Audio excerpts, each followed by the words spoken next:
নেতৃত্বে ঢাকা জেলা যুব দলের আমাদের মাঝে হয়েছেন আপনারা সামনে ধাক্কা ধাক্কি করে না আসে এখানে সুশৃঙ্খল ভাবে বসে পড়বেন।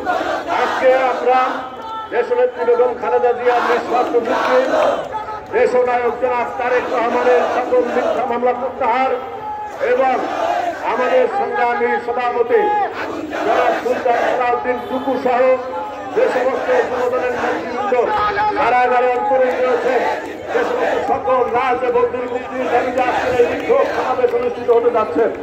আর এই বিক্ষোভ সমাবেশ সফল করার জন্য বাংলাদেশ জাতীয়তাবাদী যুবদলের সকল নেতা কর্মীদেরকে দায়িত্বশীল ভূমিকা পালন করতে হবে।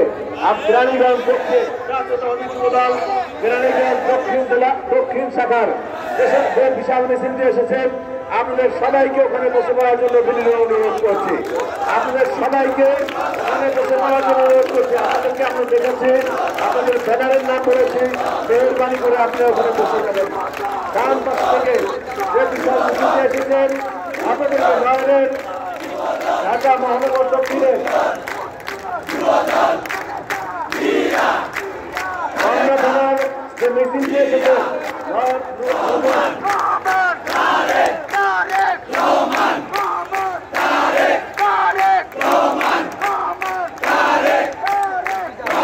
মামুন এবং লুৎফরের নেতৃত্বে রমনা থানা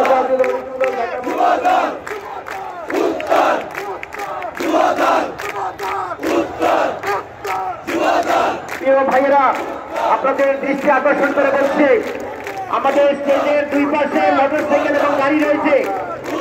আমাদের প্রোগ্রামের স্বার্থে আপনারা সেই সকল গাড়ি এবং মোটরসাইকেল গুলো সরিয়ে নিয়েছে। মঞ্চের দুই পাশে পার্টি অফিসের সামনে মঞ্চের দুই পাশে